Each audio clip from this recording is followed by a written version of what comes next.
Good morning friends, कैसे हैं आप सभी। आई होप आप सभी बहुत अच्छे होंगे, कुशल मंगल होंगे और पढ़ाई की पूरी तैयारी कर रहे होंगे, पैट के एग्ज़ाम की पूरी तैयारी कर रहे होंगे। आज मैं आपके बीच आया हूँ फिर से रीजनिंग का चैप्टर लेके। हमारा चैप्टर रीजनिंग का क्या चल रहा था? क्रम परीक्षण। क्रम परीक्षण। देखिए, कुछ बच्चों की लगातार डिमांड आ रही है कि इंग्लिश में भी पढ़ाएं, तो बेटा ऐसा कुछ दिक्कत नहीं है, ये हिंदी इंग्लिश सब सेम चल रही है। इसमें कुछ क्वेश्चन ऐसे होते हैं वो बोले इंग्लिश में ही जाते हैं, तो इसलिए उसको जो है आप थोड़ा सा समझने की कोशिश कीजिए कि भाई हिंदी में वो कैसे बोले जा रहे हैं, इंग्लिश में वो कैसे बोले जा रहे हैं, तो उसे आप समझ लीजिए। ठीक है, कुछ वर्ड्स की मीनिंग है वो हम बोल दिया करेंगे, भाई इसका इंग्लिश में मीनिंग ये है। चलिए खैर, यहाँ पे सुरेश, अनिल, अब यहाँ पे हम जो है क्वेश्चन जो करेंगे, क्वेश्चन नंबर 6 से आज हम शुरू करेंगे। मेरे सर से बात हुई थी, तो हो सकता है नेक्स्ट वीक से आपकी जो क्लास रहे उसमें आपको क्वेश्चन जो है यहाँ पे प्रिंटेड मिल जाए, आपको स्क्रीन पे चलता हुआ दिख जाए क्वेश्चन, या इधर साइड में एक तरफ क्वेश्चन आ जाएगा और मैं इधर वाली साइड पे सॉल्व कर दूंगा। ठीक है, ऐसा कुछ व्यवस्था हो जाएगी। लेकिन फिलहाल अभी आपको इस वीक तक तो थोड़ा सा आपको वेट करना पड़ेगा। चलिए, सबसे पहले यहाँ पे मैं जो क्वेश्चन है, इस बार क्वेश्चन पूरा नहीं उतार के क्वेश्चन को कुछ ट्रिक्स से उतारा जाएगा। निम्नलिखित जानकारी का आधार अध्ययन कर इस पर आधारित प्रश्नों के उत्तर दीजिए। यानी जो जानकारी है उसका हम अध्ययन करेंगे और उस पर जो प्रश्न है वो दे रखे होंगे हमें। चलिए, पहला, दूसरा, तीसरा और चौथा, यहाँ 4 जानकारियाँ दी गई हैं। पहली जानकारी क्या है कि श्रीकांत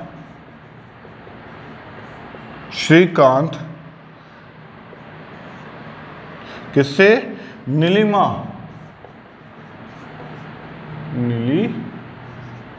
से नाटा है। नाटा मतलब छोटा, नाटा मतलब क्या है? छोटा। तो श्रीकांत नीलिमा से तो छोटा है। और प्रतिमा श्रीकांत से लंबी है। प्रतिमा किससे लंबी है? श्रीकांत से लंबी है। सुभाष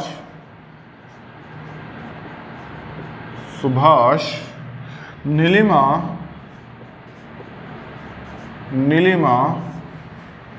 से लंबा है, लेकिन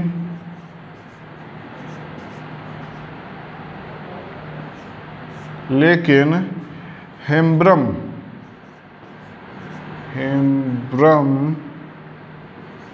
से नाटा है। नीलिमा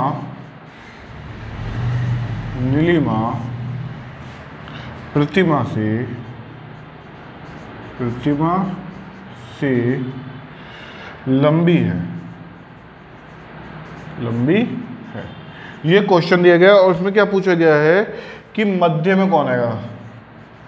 कतार के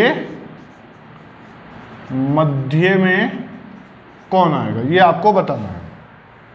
पहले जो जानकारी मिली है उसे अच्छे से समझेंगे, उसके आगे फिर हम क्वेश्चन को करेंगे। श्रीकांत नीलिमा से नाटा है, तो श्रीकांत क्या हुआ? नीलिमा से नाटा है। तो मैंने यहां पर लिख दिया नीलिमा।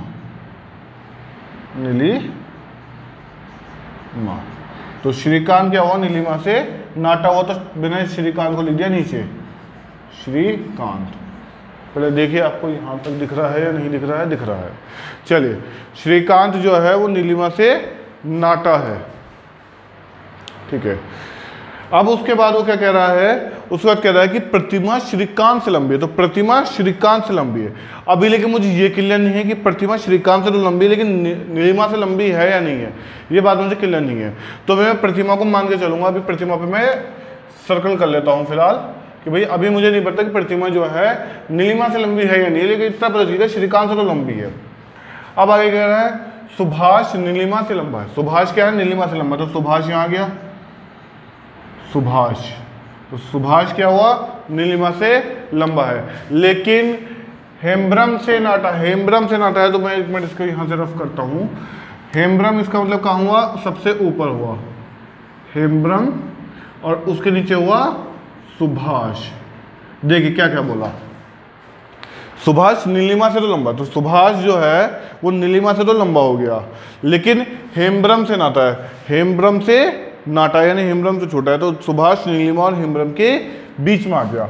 नीलिमा प्रतिमा से लंबी है। अब देखिए यहाँ पे जो मेरा डाउट था कि नीलिमा प्रतिमा से क्या, प्रतिमा और नीलिमा में क्या होगा, कौन लंबा होगा, तो यहाँ बोल दिया गया है कि नीलिमा लंबी होगी, प्रतिमा कम होगा। तो प्रतिमा कहाँ होगी, यहाँ पे होगी प्रतिमा। पहले आपको ये बात समझ में आई, हुआ क्या, फिर देख लीजिए। सबसे पहले श्रीकांत नीलिमा से नाटा है, तो मैंने एक जगह नीलिमा लिखा, एक जगह श्रीकांत लिखा, तो श्रीकांत नाटा होगा तो नीचे आ गया, नीलिमा लंबी होगी तो ऊपर आ गई। प्रतिमा श्रीकांत से लंबी, तो मुझे तब दीजिए प्रतिमा जो है श्रीकांत से तो पड़ जाएगी, लेकिन नीलिमा से लंबी है या नीलिमा से नाटी है ये मुझे क्लियर नहीं हुआ। उसके बाद मैंने सुभाष नीलिमा से लंबा है तो सुभाष को नीलिमा के ऊपर ले लिया, लेकिन हेम्ब्रम से नाटा है तो हेम्ब्रम के नीचे ले लिया, तो हेम्ब्रम इसका मतलब सबसे लंबा जा रहा है अभी तक। फिर नीलिमा प्रतिमा से लंबी है, तो प्रतिमा का अब क्लियर होगा कि वो नीलिमा से छोटी हो गई है, और नीलिमा क्या होगी, प्रतिमा से लंबी होगी, तो प्रतिमा बीच में आ गई। क्लियर हो गया। अब उसने क्या कहा, मध्य में कौन है, कतार के मध्य में कौन है, तो देखिए कतार 1 2 3 4 5 लोगों की बनी है, 5 के मध्य में क्या आएगा 3, तो तीसरे नंबर पर कौन आ रहा है, नीलिमा आ रही है, तो हमारा आंसर क्या आया, नीलिमा आई। लेकिन अगर पूछ लेता कि कतार के प्रारंभ में कौन है, तो हेम्ब्रम, कतार में प्रारंभ से दूसरा कौन है, सुभाष, कतार में प्रारंभ से तीसरा कौन है, नीलिमा, कतार में अंतिम कौन है, श्रीकांत, कतार में अंतिम दूसरा कौन है, प्रतिमा। इस तरह से कैसे भी हमसे पूछ लेगा। अब हम बना लेंगे कि आपको इतना कॉन्सेप्ट क्लियर हो गया, फटाफट एक क्वेश्चन उतार लीजिए, इसका स्क्रीनशॉट ले लीजिए, ठीक है। अब हम अगले क्वेश्चन की तरफ चलते हैं। अगला क्वेश्चन क्या कह रहा है,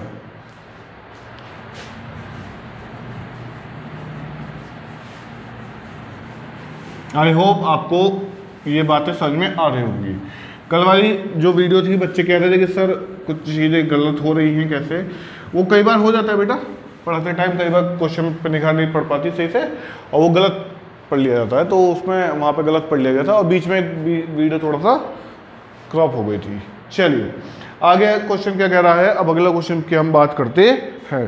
अगला क्वेश्चन कह रहा है कि सुरेश अनिल से भारी है। क्वेश्चन क्या कह रहा है, सुरेश जो है, सुरेश के लिए मैंने S लिख दिया और अनिल के लिए मैंने A लिख दिया, तो सुरेश जो है वो अनिल से भारी है, तो मैंने अनिल यहाँ लिख दिया। अनिल से भारी कौन है, सुरेश। उसके बाद उसने आगे क्या कहा कि सुरेश, या ऐसा ना लिख के ऐसे लिख लीजिए, चलिए इसे ऐसे लिख लेते हैं, सुरेश जो है वो अनिल से भारी है, तो अनिल हल्का हो गया। आगे वो क्या कह रहा है, लेकिन उतना भारी नहीं है जितना कि राजू, यानी उतना भारी नहीं है जितना कि राजू, तो राजू इसका मतलब सुरेश से भी भारी हो गया। बात आपको इतनी समझ में आ गई।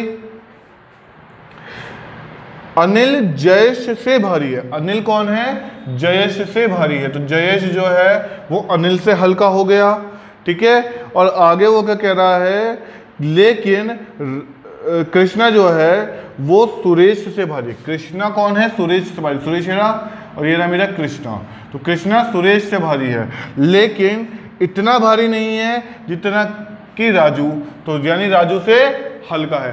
सुरेश से कृष्णा भारी है, पर कृष्णा किससे हल्का है, राजू से हल्का है। तो क्या कह रहा है आगे, इसमें सबसे हल्का कौन है, तो अब आपके सामने एक सीरीज आ गई, इस सीरीज को चाहे तो आप एक बार सही से लिख लीजिए। क्या हो रहा है, सबसे भारी हो रहा है राजू, उससे हल्का हो रहा है कृष्णा, उससे हल्का हो रहा है सुरेश, उससे हल्का हो रहा है अनिल, और सबसे हल्का हो रहा है जयेश। तो अब ये हमसे पूछ रहा है कि सबसे हल्का कौन है। क्या पूछा है क्वेश्चन में, सबसे हल्का बताओ, सबसे हल्का, तो सबसे हल्का कौन हो रहा है, यहाँ पे साफ साफ पता चल रहा है जयेश हमारा सबसे हल्का हो रहा है। तो कौन हो रहा है सबसे हल्का, जयेश, तो आंसर आपका जयेश आ गया। लेकिन अगर आपसे ये पूछा जाता कि सबसे भारी कौन है, तो आप बोलते राजू, या पूछा जाता इनके ठीक बीच में भार किसका है, सुरेश का। इस तरह से बात समझ में आ गई। तो मैं एक के साथ साथ आपको क्वेश्चन के अलग अलग मेथड भी क्लियर कराता जा रहा हूँ। आई होप इतना आपको समझ में आ गया होगा। आगे अगले क्वेश्चन पे चलते हैं। क्वेश्चन को समझिए आप, और जो है जब वीडियो को एक बार दोबारा चाहे देख लीजिएगा, उस टाइम पे आप क्वेश्चन उतार लीजिएगा, अभी फिलहाल क्वेश्चन को समझिए और कॉपी पे लिख लीजिए। चलिए अगला क्वेश्चन क्या कह रहा है, एक कक्षा में 35 विद्यार्थी है। कक्षा में कुल विद्यार्थी कितने हैं? कुल विद्यार्थी है कक्षा में 35। इतनी बात समझ में आ गई। लड़कियों में सुमन का स्थान तीसरा है। अब ये लड़कियां हैं तो लड़कियों में सुमन का स्थान कौन सा है? सुमन का स्थान जो है तीसरा है। किसमें? लड़कियों में।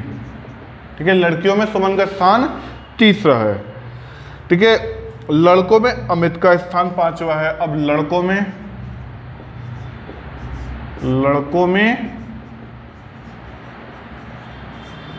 अमित का स्थान 5वां है।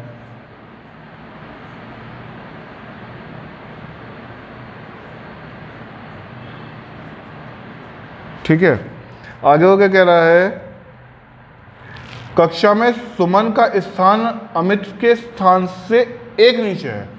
कक्षा में, अब ये लाइन जरा यहां ध्यान से देखो समझना, कक्षा में सुमन का स्थान कहाँ है? सुमन का स्थान अमित के स्थान से एक नीचे है। सुमन का स्थान अमित से एक नीचे है। फिर देख लीजिए, यहां पे क्या हो रहा है, जो सुमन है उसका स्थान अमित से एक नीचे है। अगर कक्षा के स्थान बनाते हैं तो अमित ऊपर है और सुमन उसके ठीक नीचे वाले स्थान पर है। ठीक है, तो इसका मतलब क्या हुआ, आगे क्या कह रहा है, कक्षा में कोई भी दो विद्यार्थियों का स्थान एक नहीं है। मतलब कोई भी दो स्टूडेंट का स्थान एक नहीं कर रखा है वहां पे। ये क्वेश्चन में अलग से लाइन दी जाएगी। कक्षा में अमित का स्थान क्या होगा? अमित का स्थान पूछा है। अब अमित का स्थान देखिए भाई, क्वेश्चन को बहुत ध्यान से समझ लीजिए। ये सब क्वेश्चन में दे रखा है। एक बार क्वेश्चन को मैं रिपीट कर रहा हूं ताकि आपको समझ में आ रहा है। कक्षा में कुल 35 बच्चे हैं, जिसमें से सुमन जो है लड़कियों में तीसरे नंबर पर आती है और लड़कों में अमित जो है वो 5वें नंबर पर आता है। ठीक है, कक्षा में सुमन का स्थान अमित से एक नीचे है, तो सुमन का स्थान ठीक एक नीचे है। तो मैं जरा इसको फिर एक बार जरा सही से लिख देता हूँ। इसने क्या कहा, अमित से ठीक एक नीचे है सुमन का स्थान। अब अमित के ठीक ऊपर कितने लड़के हुए हैं? अमित का अगर स्थान लड़कों में 5 है तो अमित के ऊपर 4 लड़के हैं। 1 2 3 4।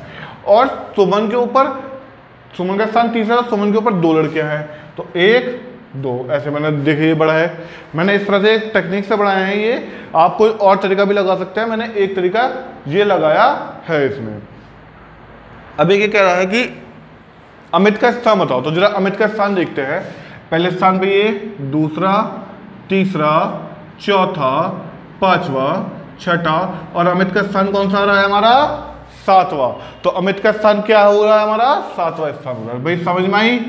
तरीके बहुत सारे इसको करने के, लेकिन मैंने जो लगाया ये बिल्कुल लॉजिकल तरीका लगाया है। ठीक है, और भी तरीके हैं इसको करने के, ठीक है, लेकिन मैंने जो लगाया है बिल्कुल लॉजिकल लगाया है। या आप इसको ऐसा समझ सकते हैं, भाई अमित से पहले कितने लड़के हैं? 4। और सुमन से पहले कितनी लड़कियां हैं? 5, सॉरी 2। ठीक है, और जो है एक स्थान अपनी तरफ से बढ़ाएंगे हम, क्योंकि अमित का स्थान बताना तो एक स्थान बाद ही तो होगा अमित का। ये तो स्थान उससे पहले हो गए और ये उसके बाद के हो गए। तो कितने हो गए स्थान? अब 4 और 2 6, और 6 और 1 7, तो 7वां स्थान हो गया। बात समझ में आ गई? इस तरह से आप क्वेश्चन को कर सकते हैं। जल्दी से इसको स्क्रीनशॉट ले लीजिए। अब अगले क्वेश्चन की तरफ चलेंगे।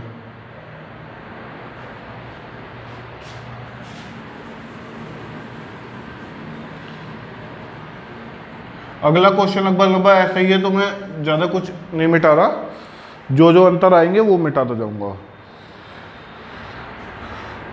39 छात्रों की एक कक्षा में, तो छात्र कितने हो गया? 39। ठीक है, 39। रवि सुमन से 7 स्थान आगे है। चलिए भाई, यहाँ पे ये लाइन बदलनी पड़ेगी हमें। यहाँ से बदल देते हैं फिर, चलिए।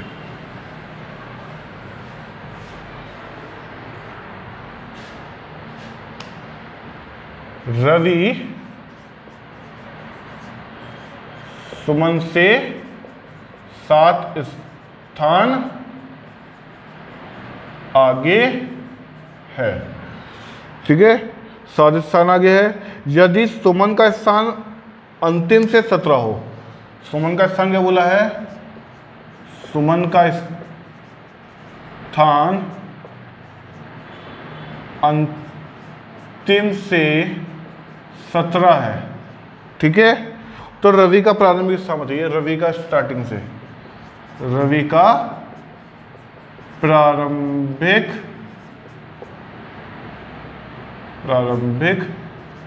स्थान, रवि का प्रारंभिक स्थान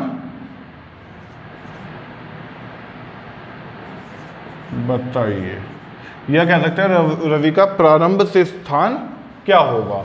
चलिए भाई, क्वेश्चन को समझने के लिए आपको सबसे पहले देखना होगा कक्षा में बच्चे कितने हैं। तो कक्षा में कुल 39 बच्चे हैं। तो ये चीज़ यहाँ पे बहुत इंपॉर्टेंट है कि कक्षा में बच्चे कितने हैं। तो हमें क्या निकालना होगा? सबसे पहले रवि का प्रारंभ से, सुमन का प्रारंभ से स्थान निकालना होगा, क्योंकि सुमन का अंत से 17वां स्थान है, तो उसका प्रारंभ से कितना स्थान होगा। चलिए, तो सबसे पहले जो है हम उसके स्थान को समझते हैं। सर थोड़ा कैमरा देखना सही है, वॉइस क्वालिटी सही आ रही है। चलिए आगे बात करते हैं। तो इसमें क्या कहा, एक बार क्वेश्चन को फिर मैं आपको सामने रिपीट कर देता हूँ कि कुल विद्यार्थियों की संख्या 39 है। ठीक है, और रवि जो है वो सुमन से 7 स्थान आगे है। तो चलिए मैं पहले यहाँ पे 7 स्थान बनाता हूँ। ये बैठा हमारा रवि भैया और ये बैठे हैं हमारे सुमन। अब इनके बीच में 1 2 3 4 5 6 लोग होंगे, क्योंकि जब भी तो 7 स्थान आगे है। ठीक है, इतना क्लियर हो गया आपको। अब बड़े ध्यान से देखिएगा, अगर ये 7 स्थान आगे है तो इसका स्थान पीछे से, इसका स्थान पीछे से कौन सा है? 17वां। ठीक है, और 7वें स्थान ये आगे है, यहाँ से स्थान का अंतर आया 7, तो 17 और 7 24। तो अंत से कितना स्थान हो गया? अंत से रवि का स्थान क्या हो गया आपका? 17 + 7 यानी 24। पहले इतना समझ में आया, लेकिन हमें तो प्रारंभ से चाहिए और ये अंत से बता रहा है। तो भैया पुराना एक मेथड लगाओ। जब हम प्रारंभ से स्थान निकालते थे तो प्रारंभ से स्थान क्या होगा? उसको क्या करते थे? प्रारंभिक कुल संख्या कितनी थी? 39 - 24 + 1। ध्यान आ रहा है? कुल संख्या में से पीछे वाले स्थान की संख्या को घटा दो और जो उनका सम करके आएगा, वो सब्ट्रैक्ट करके आएगा, उसको 1 में प्लस कर दो, उसमें 1 प्लस कर दो। तो आपका स्थान क्या बन रहा है? आपका स्थान यहाँ पे बन रहा है 39 में से 24 गया तो 15, और 15 में 1 जोड़ोगे तो 16। 15 + 1 यानी 16वां स्थान बन रहा है। एक बार फिर देख लीजिए कि प्रारंभ से रवि का स्थान है, रवि का प्रारंभ से स्थान क्या बना? आपका 16 बना। देखिए कैसे बना। कुल बच्चे 39 थे, रवि सुमन से 7 स्थान आगे था, तो 6 बीच में लोग होंगे तभी तो 7 स्थान आगे होगा, और अंत से 17वें स्थान तक सुमन थी। तो सुमन जो है 17वें पे थी और रवि उससे 7 स्थान आगे था, तो 17 और 7 24, यानी रवि जो है अगर पीछे देखा जाए तो 24वें स्थान पे था। कौन से स्थान पे था? 24वें। जब वो पीछे से 24 पे था तो आगे से कितने होंगे? तो 39 में से 24 गए 15, और 1 जोड़ दिए उसमें, तो कितना है? 16। तो आगे से इसके आगे, इसका मतलब इसके आगे 15 बच्चे थे और 16वें नंबर पे खुद ही बैठा हुआ था। आपको इतना क्लियर हो गया? अगर समझ में नहीं आ रहा होगा तो आप कमेंट करके बता दीजिएगा, इस क्वेश्चन को एक बार फिर समझा दिया जाएगा। लेकिन अगर आपको अच्छे समझ में आ रहा है तो ये भी आप बताइएगा कि सर हाँ अच्छे समझ में आ रहा है। बात यहाँ तक क्लियर हो गई? फटाफट इसका भी स्क्रीनशॉट ले लीजिए, फिर हम अगले क्वेश्चन की तरफ बढ़ते हैं।